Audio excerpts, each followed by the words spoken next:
Hey everyone, I'm in the shop today.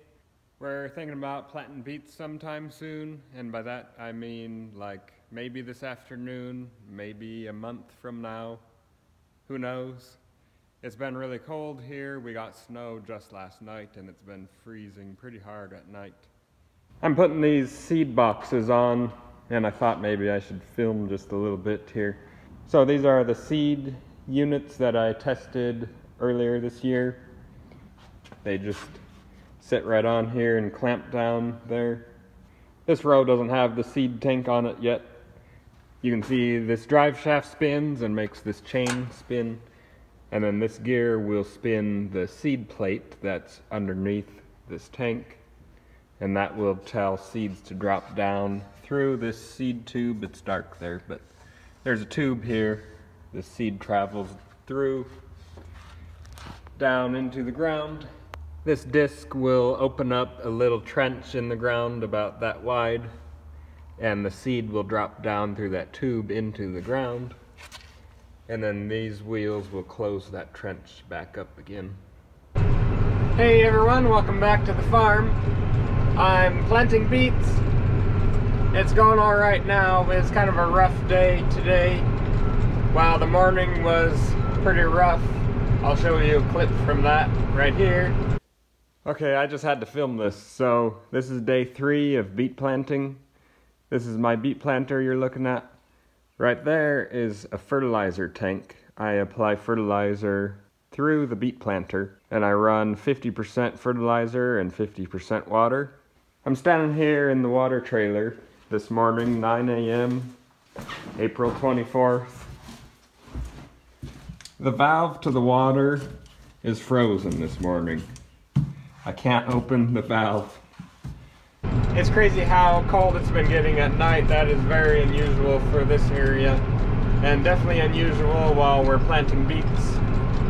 Then after all that happened, I did 3 rounds and I had a bearing out on a wheel, and that set me back for a little while. But we're finally going now. This is the second field I've planted. I was already at one other field and I didn't film anything because it was pretty intense getting things set right and adjusted and getting the gremlins worked out of everything. So far I've done 31 acres here and there's about 60 left on this field. I'm gonna be here for sure all day today. This is a 12-row John Deere vacuum planter. I have a gauge for the vacuum right there. That shows how much vacuum I have. And I'm putting on fertilizer. This is a fertilizer tank. And this manifold right here is a gauge that shows how much flow is going. Each one of those goes to each row. And what I'm doing as I'm driving here is making sure all the chains are turning. As long as the chain is turning, it means that row is planting. And if a chain stops turning, I'm in a lot of trouble. So I gotta be really diligent watching the chains. Oh, I see behind me I have a row that's not closing right. That means the wheel in the back isn't spinning. I gotta shut down here.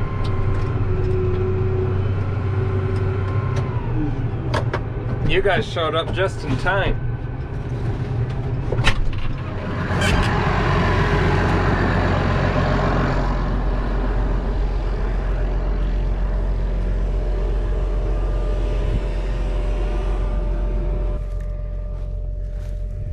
I can see this row isn't closing. It's a deeper trench going on.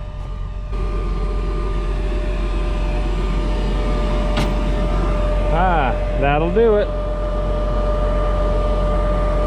Some twine stuck in there.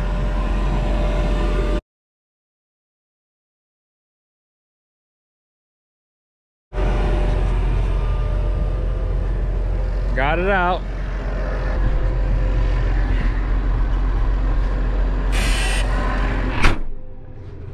Okay.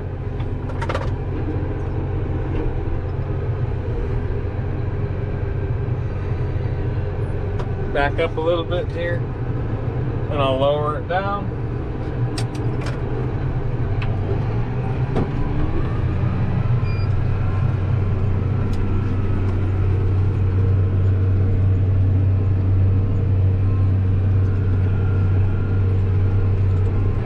Sugar beets are a very expensive crop to plant. Between the fertilizer and the seed, it's about $250 an acre. And in a good day, I can plant 100 acres. So that would be $25,000 in one day that we're putting into the ground. So it's a pretty stressful job. You got to do everything just right. So I gotta make sure I'm paying attention and not talking to a camera. At the end of this pass, I'm gonna get out and check the planter, make sure it's working still, and dig around. I like to check the depth of the seed pretty often too. Beets are pretty particular on seed depth too, so I make sure that things are still set up right. Coming up on the end of the row here.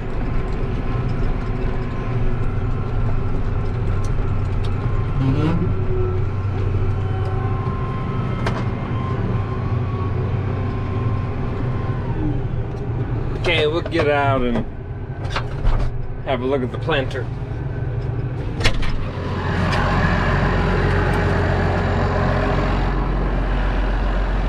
This wheel drives one half of the planter, so the 6 rows on this half are driven by this wheel.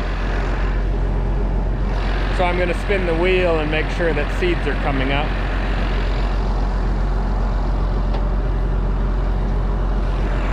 Then I'll spin the wheel on the other side.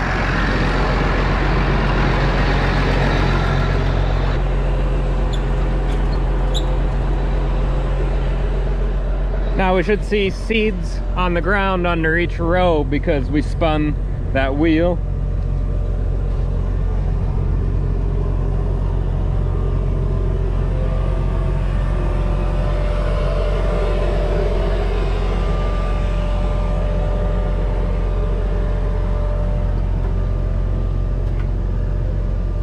If there's no seeds under one or more of these rows, that means that row is not planting. So that's why I get out every so often and make sure the planter's working still.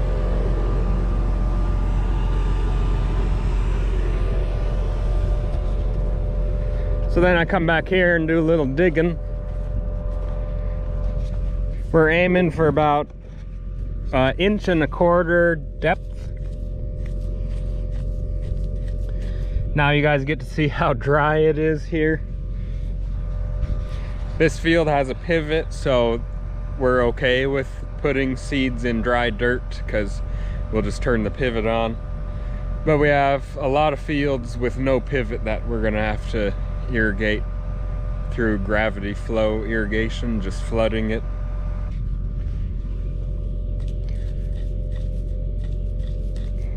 Okay, that's a seed right there. It's probably, oh, 1 inch down or so. That's the seed. But see, it's just sitting in dry dirt. That is just awful. I'll show you how deep it is down to moisture.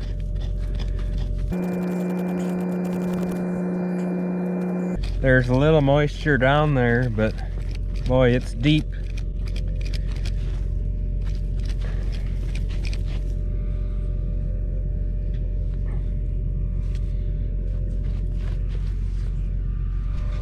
It's dry here, guys.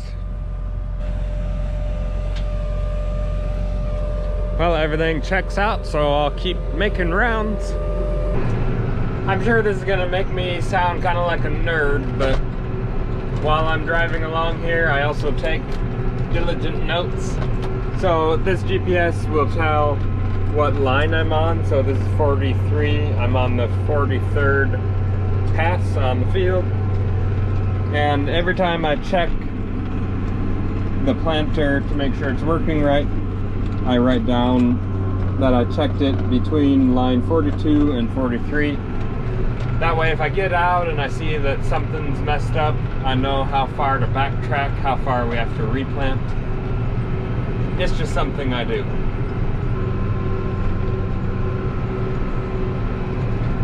Last pass here on this field. That's one more field down. And then we'll go over there, just across this drain ditch, there's another 45 acres.